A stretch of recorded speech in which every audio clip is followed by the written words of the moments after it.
Hello, good afternoon and welcome to Midday Live from the News Hub here at Adesawe Kanda in Accra.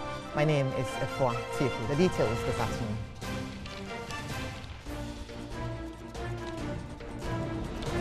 NDC aspiring presidential candidate confirms secret meeting of 5 other candidates to stop former President Mahama from being elected to lead the party in 2020. Also coming up, workers of La Palm Royal Beach Hotel in Accra up in arms against management for failing to pay SNET contributions.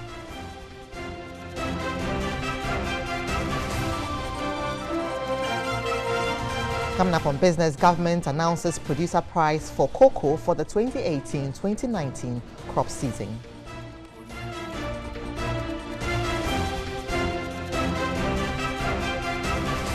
And volunteers begin burying victims of the Indonesian earthquake in mass graves, over 800 killed with 1,600 rendered homeless.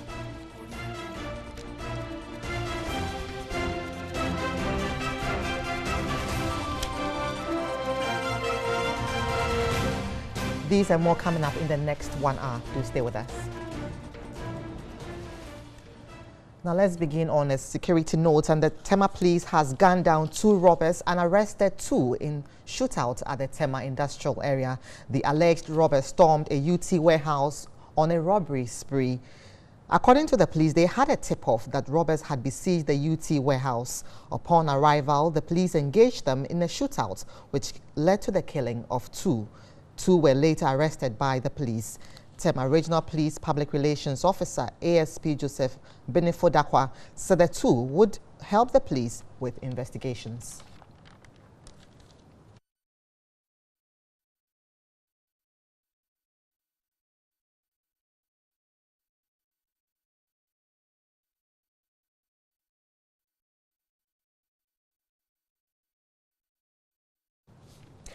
Former President John Dramani Mahama has chastised the Akufo-Addo government for failing to deliver on their numerous promises. He was addressing NDC delegates at Asingfosu in the Asin North constituency in the Central Region. The former president touched on the current economic situation and increased petroleum prices.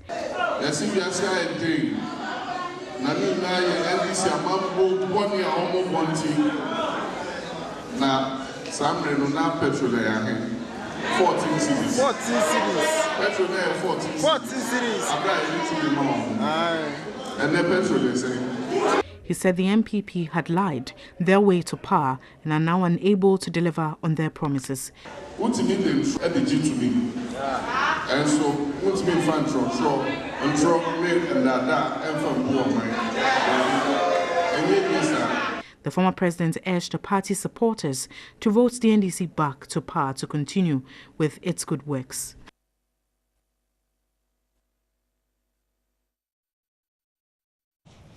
Now, former President John Mahama has also been speaking about the free senior high school policy on his campaign tour of the Central Region. President Mahama says an NDC government will take another look at the free SHS policy and review it if necessary.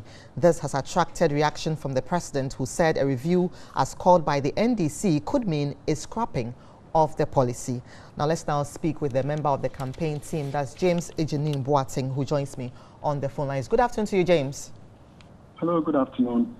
Right, so what did the former president mean when he said he will review the free SHS policy? Well, thank you for the opportunity. His Excellency, the former president, was addressing delegates in the Cape Coast North constituency, specifically at the WAEC Hall last week, when he touched on the free SHS policy. You know, he's been campaigning to be mandated by delegates of the NDC so that he will be flag bearer for the 2020 election. Starting on the free SHS policy, Mr. Mahama spoke about the record investment that he made while in government in the area of education, particularly secondary school education. And he highlighted that there were 3 planks to the secondary school education policy: widening access, improving quality, and making it affordable. At that point, he pointed out that he's been observing what's been going on with the rollout of free secondary high school the free SHS program, and is being fought with problems. That's a statement of fact. It's being fought with problems, and that there's been calls on the government to call a stakeholders review conference, so that the program can be looked at again to strengthen it. But government is not paying heed to that call. Then he says that, and I'm quoting him with your permission, I believe that if Ghanaians come together, we can come out with a workable timetable and for implementing free SHS. At that point, he followed it up by saying that when he emerges winner of the 2020 elections, as part of his commitment to deepening the program, he will call a stakeholders review conference, to review the program so that it can be strengthened. Because our former president, John Dramani Mahama, he believes that the Ghanaian student should be as competitive as students from anywhere on this continent. Does the former president have any issue with the policy itself or the way it's been managed? Well, the question is whether or not Ghanaians, and you in particular, are satisfied with how the policy is being rolled out. You do know that from last June that the BECE students completed their exams. There are some of them who've been at home up until now, 4 or 5 months on. They are expected to go to school sometime in November. That makes it a total of 5 months sitting at home. While we speak, there are people who we are told are on a 14-day program in the secondary schools. The question is whether or not this is the best way to roll out education for the Ghanaian youth. Thank you very much, James. I'm afraid we may have to end the interview here, but thank you for your time this afternoon. We've been speaking with James Ejenim-Boateng, who is a member of the former president's campaign team. Now, let's still stay with politics. And the National Democratic Congress presidential hopeful Guzi Tano has confirmed taking part in a secret meeting in which 4 other presidential hopefuls participated. In an interview with host of morning show Sunrise, Winston Amwa, Guzi Tano denied it was a conspiracy to unite against the former president John Dramani Mahama. Sources say 5 individuals who have declared their intentions to lead the National Democratic Congress in the 2020 elections were in a secret meeting. It is not clear when the secret meeting took place and where or the motivation for the meeting. Although the number of presidential hopefuls who participated in the said meeting is not in doubt, it is not clear the specific names who made it to the meeting. Confirming the said meeting on 3FM's morning show Sunrise, presidential aspirant Guzi Tano denied it was to conspire against the former president. It's a clearinghouse to ensure that the election is clean, no abuse, no attacks, no intimidation, and so on, and also to look at some of the proposed constitutional amendments and so on and so forth coming to the Congress. There's no conspiracy about that. Any conspiracy would not be taking pictures. That's it.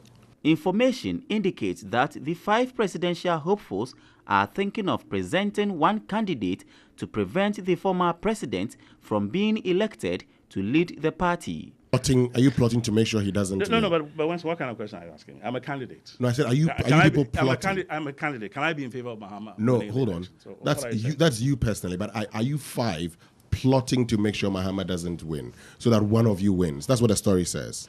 Well, the story is misconceived. What we're trying to do is to ensure, 1, that there is a level playing field. 2, that the campaign is conducted in a cordial and civil manner. 3, that there may be pertinent issues relating to the upcoming Congress that we must all address. The constitution of the committees, the constitutional amendments that have been proposed, and so on and so forth. Look, in politics, people engage each other, throw up ideas. I understand, for instance, the Mahama camp has promised vice presidential candidate to about 9 different people. That's really? That's the rumor I've heard. All right? Including you? No, I don't think he'll ever offer it to me. In 1999, Guzi Tano broke away from the ruling NDC, citing issues of corruption. He founded the National Reform Party, NRP, and ran the following year on the NRP ticket. He returned to NDC with his colleagues in the Reform Party at the behest and upon several appeals made by the late President John Atta Mills in 2008. Now let's move away from politics into some issues of business. Now, more than 50 workers of La Palm Royal Beach Hotel in Accra picketed this morning to demand the immediate removal of their managing director, Abena Pokia Boaite Amoa. The workers allegedly accused the managing director for refusing to pay their SNIT contributions for 7 months and failing to implement their collective bargaining agreement. The workers are affiliated to their mother union, the Industrial and Commercial Workers Union, ICU. They converged at the premises of the hotel to protest what they described as unfair labor practice by the managing director. They again explained that for the past 6 months, the managing director, Abena Pokia Amoa, has failed to pay their dues to the mother union. The disgruntled workers are upset that the MD has been displaying her political colors affecting the working environment. She has the guts to tell the workers here and all over that she was brought down by the president and that she was here to serve the interests of the president, and therefore nobody can control or intimidate her. That led to my visit to this place. Coming to meet her, it took me 2 hours before meeting her.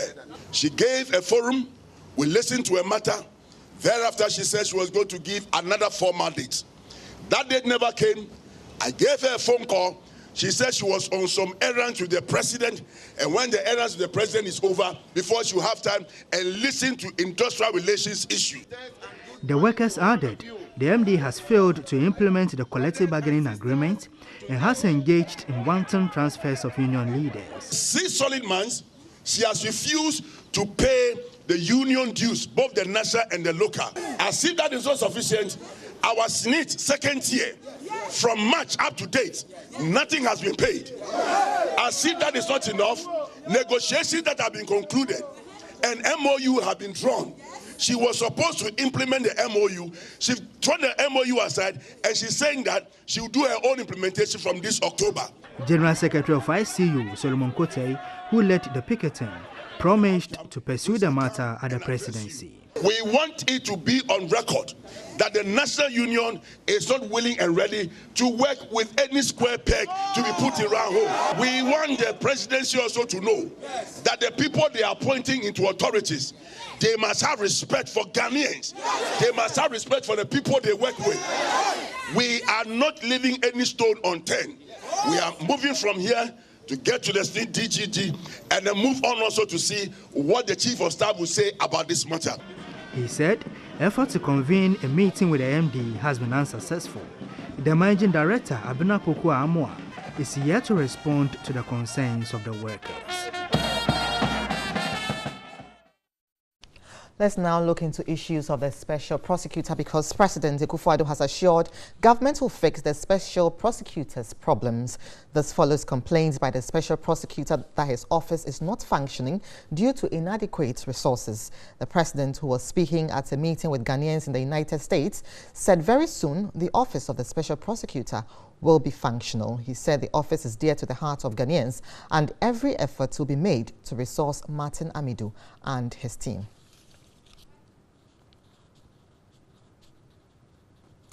We are joined on the phone lines by Vitus Azim, who is an anti-corruption campaigner. Good afternoon to you, Vitus. Good afternoon to you, Vitus. Good afternoon. Right, thanks for joining us. Now, how assuring is the president's assurance that he will resource the office of the special prosecutor? The line is not good, Kra.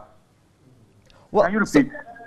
I'm asking if you are convinced with the president's statement that he will resource the office of the special prosecutor. Well, it's been a long process, and until we see the action, I'm a bit doubtful about those promises. We've had several promises from politicians, but when it comes to actually delivering, there are always some problems. So until we see the action, I cannot say I'm convinced. Well, so should the president have waited for Mr. Amidi to come out in the manner in which he did to make that promise?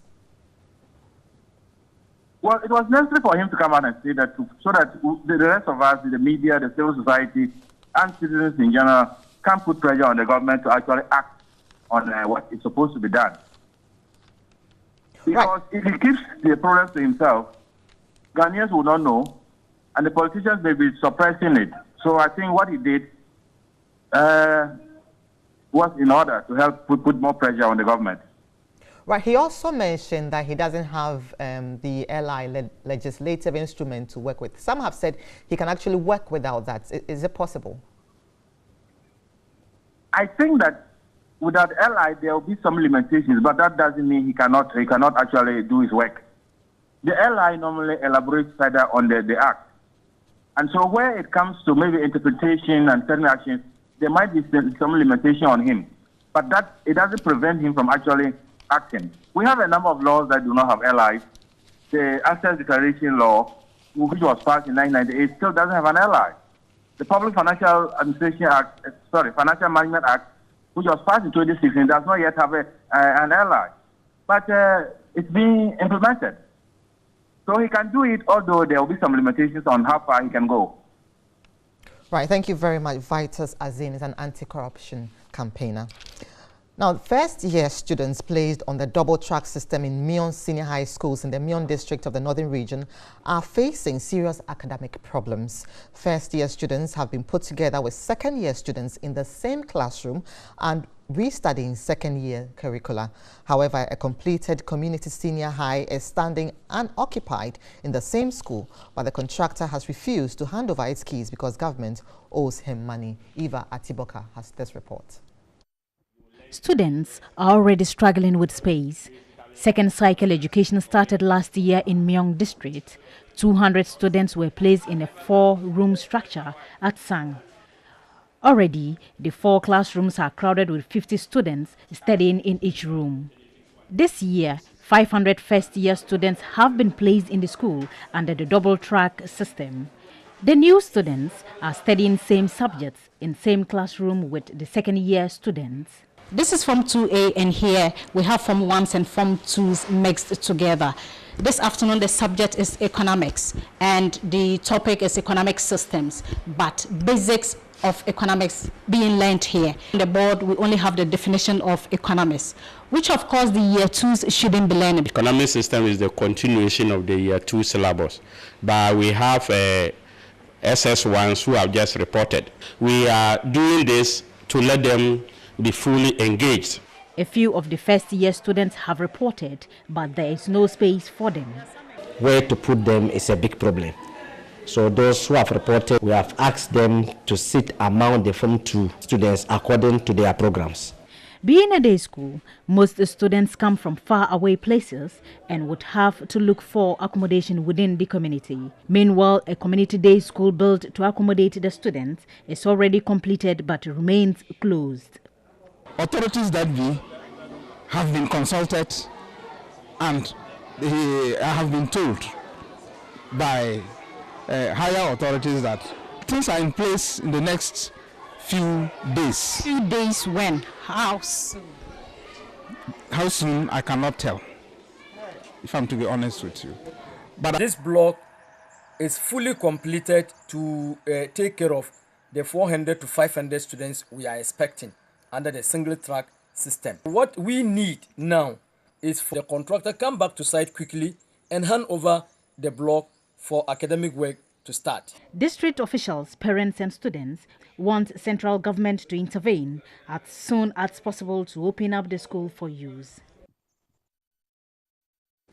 And it's now time for NTN video report for today, and our citizen journalist John Paul Agbeviade reports on the poor state of the 40-year-old Totibo DA Basic School block in the Sojaman district of the Eastern Region.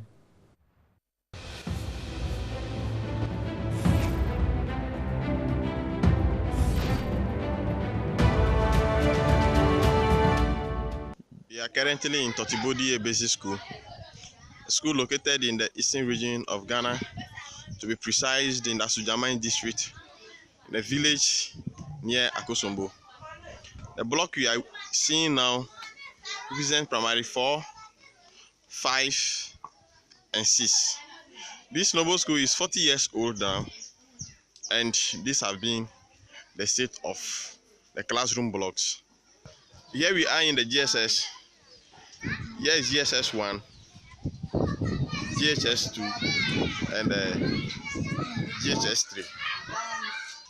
Government, NGOs, and all who have interest in assisting us to put up a good infrastructure for this school.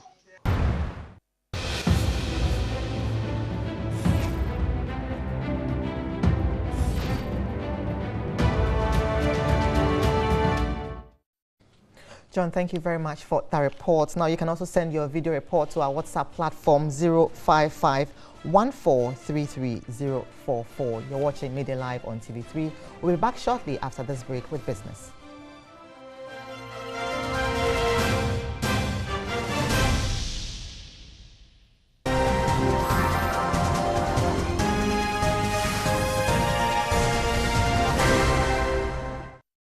Welcome back. Consolidated Bank Ghana Limited has offered a 6-month contract to the staff of all the 5 collapsed local banks. During the period, staff will receive individual contracts stating the bank's terms and conditions during the probationary period. There's more in the following report. During this period, the bank said it will continue to assess its business needs and to take action to rationalize staff count as required to fit the operations module. CBG was formed on August 1, 2018 after assuming the branches and staff of Unibank, the Beige Bank, Royal Bank, Sovereign Bank and the Construction Bank. CBG said they had to extend the 2-month probationary contract to each staff after the fusion of the banks to ensure business continuity. During the 2-month period, management of CBG said they commenced processes to determine the future business operating module, identify staff with the right skills and competencies to execute the business module and the logistics involved in right-sizing the branch network. Management has therefore decided to give all staff of CBG who participated and successfully passed the initial assessment by Ernst & Young a 6-month probationary contract of employment on the approved CBG salary scale with effect from October 1, 2018. They will each receive individual contracts stating the bank's terms and conditions during the probationary period. The notice added that this period will give staff the opportunity to showcase their skills and competencies and to give management the opportunity to fully assess and determine each staff's suitability and fit for a role in CBG. The Ghana Airport Company Limited is to move all domestic airlines to the Kotoka International Airport Terminal 2. This follows a successful transfer of all the international airlines from the Terminal 2 area to the new Terminal 3 facility. Managing Director of the Ghana Airport Company Limited, John Atefua, said Terminal 2 of the Kotoka International Airport will be refurbished to accommodate domestic airlines. All domestic flights are expected to operate from Terminal 2 by October 31. As operators and managers of airports in Ghana, Ghana Airports Company Limited will continue to provide you with the needed support for smooth facilitation at all our airports. We hope you will in turn provide excellent customer service to your customers so that together we can make the traveling experience a pleasant one. Very soon, domestic flights will be moving to this terminal since we've moved all international traffic to Terminal 3. And we hope this will make the domestic traveler feel even more comfortable. Now let's look at some agricultural stories, and we understand government is expected to announce the producer price for cocoa for the 2018-2019 crop season. And joining me on the phone line is my colleague Nuong Falong, who is at the event. Nuong, good afternoon to you. Has the price been announced? Hello, Nuong. No, has the price been announced for the 2018-2019 season for cocoa? Well, we seem to have lost Nuong Falong on the line, who is at an event for government to announce the 2018-2019 producer price for cocoa for the crop season.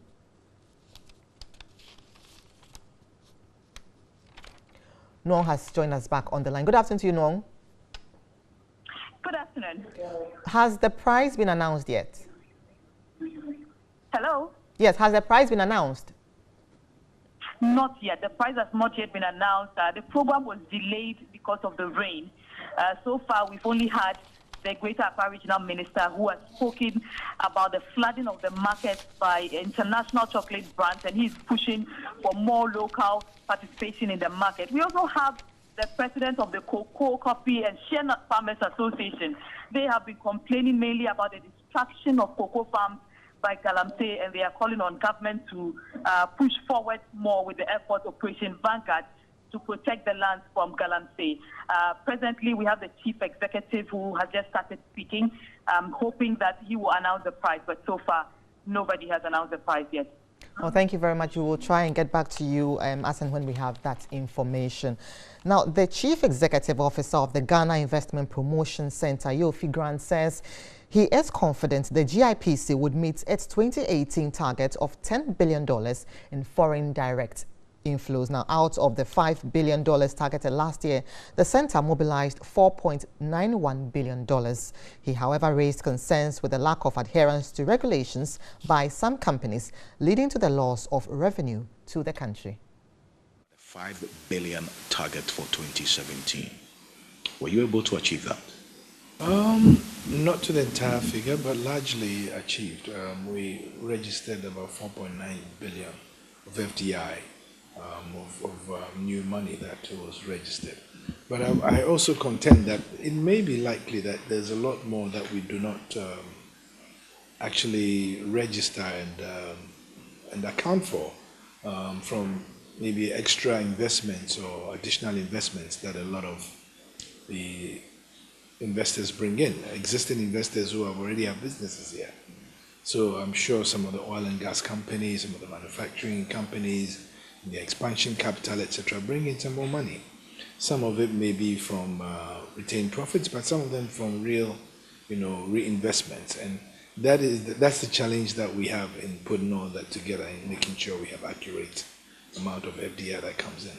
In the first quarter of last year, I recall you had FDIs of $3 billion just for the first quarter of 2017. What's the situation in 2018, 1 year on?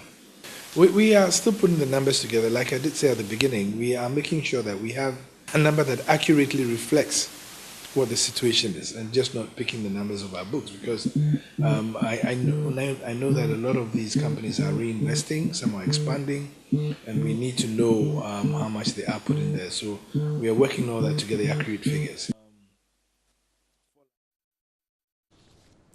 And that's all for business this afternoon. Let's now turn our attention to health, because this month of October is Breast Cancer Awareness Month. And we've been joined in the studio by Dr. Florence Dede from the Kolebu Teaching Hospital. Good afternoon to you, Doc. Good afternoon.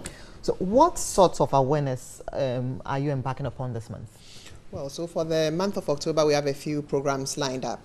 We started today with the launch of the whole month's activities, and we just completed that. Tomorrow, we have an information day to update health workers on breast cancer. And then subsequently, we have a lot of screening that will be done in various hospitals. So apart from Kolebu, we have 23 partner hospitals and diagnostic centers working with us. And most of them will be offering free breast screening as well as discounted mammograms and ultrasounds. We'll be going to some markets to screen the market women. We hope to make use of the media, get opportunities to talk about what breast cancer is and what can be done about breast cancer. So these are some. And then social media, we have quite a vibrant social media presence, and some articles in the papers and stuff like that. So basically the whole purpose of the month is to raise awareness about breast cancer. Right. So as a unit, what is your biggest challenge with breast cancer currently? Okay, so I would say the biggest challenge is the late presentation.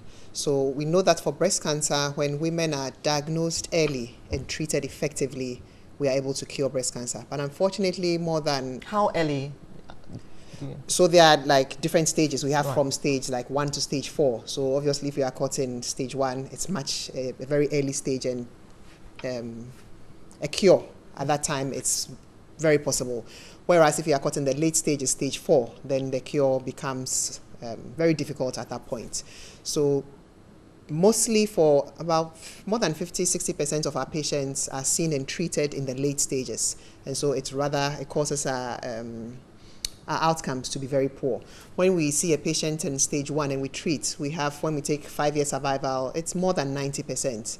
If we see that same patient in stage 4 and we treat, the 5-year survival is just 15%. So that tells us that once we don't pick up the disease early and we treat, the outcomes are not so good. And why is that so? Why aren't we able to pick up the disease early? All right. So one of the problems is that people don't really know what breast cancer is about, or they attribute breast cancer to all sorts of other reasons. So, you know, as Ghanaians, we are very religious or spiritual people. So somebody may notice a change, but they attribute it to somebody who touched their breast, a dream they had. And once they think that way, they don't come to hospital. They would rather go to a prayer camp or seek alternative treatment. The other problem is the types of treatments that are used for breast cancer. So we use chemotherapy, we use surgery, which may involve taking off the whole breast. It's not everybody who has to have the whole breast taken off, but that is unfortunately what most people know about, and women don't tend to like that. So even for some of them who do come early to hospital, once we tell them this is what we have to do, they disappear, go and try all sorts of other treatments and come back when it's rather late. So there are a lot of misconceptions around breast cancer that if we are able to demystify that and people can understand what breast cancer is, the fact that the treatment really works, we think we'll get people coming a bit earlier. Right. Now, finally, before we go, what about the issue of cost? Because I do know that when it comes to cost, it's also a deterrent to people coming to the Definitely. So cost definitely is an issue too, right, from making a diagnosis through to treatment. But then the National Health Insurance covers parts of the cost. How significant is that cost? Well, maybe not even 50%, but it does cover something. It covers chemotherapy, it covers part of surgery. It doesn't cover radiotherapy, it doesn't cover diagnostics, well, some diagnostics. So it doesn't cover too much, but at least it helps. I mean, we see that people who have a health insurance are easier able to go through the treatments rather than those who do not have at all. So definitely cost is an issue that needs to be looked at because it deters some people from coming. But having said that, the alternative treatment and the prayers are also not free. We realize that most people who go to these places also have to pay something. So bottom line is most patients or some patients, not so much the cost, but the fact that they do not like the treatment and they don't really appreciate what the treatment is all about. So really it's a combination of factors. Thank you very much. Dr. Florence Dede is with Kolebu Teaching Hospital. You're watching Midday Live on TV3. Let's take a break now. When we return, we have sports.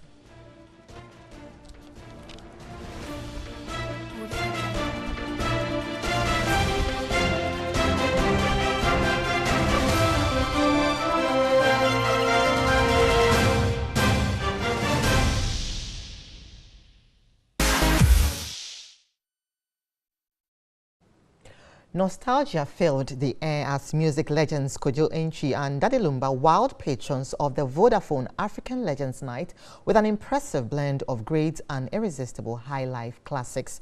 The concert, which also had acclaimed hitmakers, celebrated the top liners for entertaining, inspiring and impacting great experiences with their music.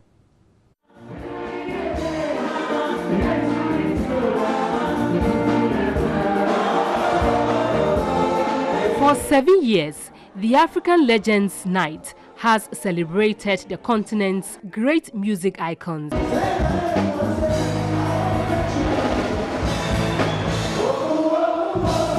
Oh yeah, patrons really had a great time jamming out to Kojo Enchi's iconic compositions.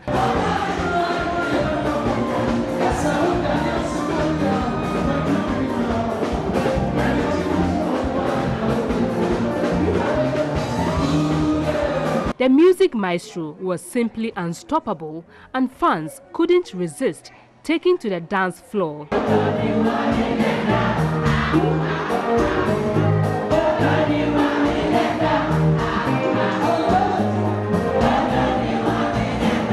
African dancehall star Samini was amazing on the night. Delivering a stellar performance, the My Own composer kept the charged crowd on their feet all night long.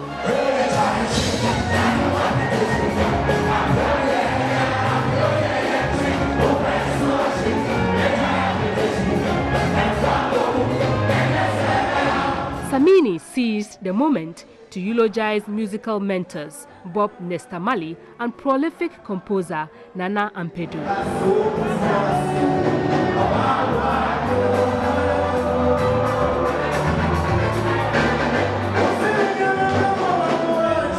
Daddy Lumba took patrons back into time, whetting their appetite with all-time hit song Abin Waha.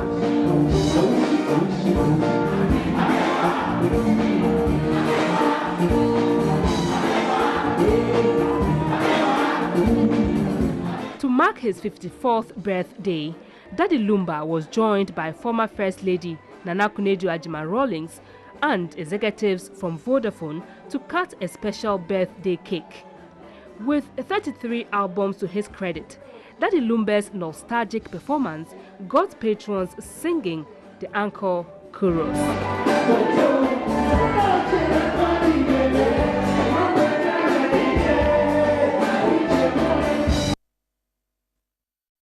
Well, before we take leave of you, let's do the headlines once again.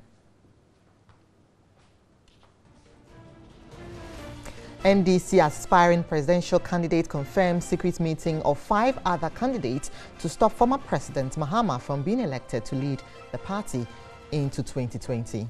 Workers of La Palm Royal Beach Hotel in Accra up in arms against management for failing to pay SNET contributions.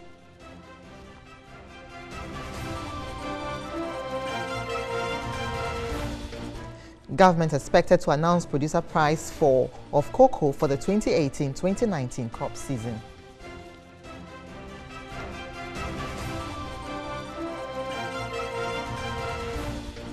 And volunteers began burying victims of the Indonesia earthquake in mass graves, over 800 killed with 1,600 rendered homeless.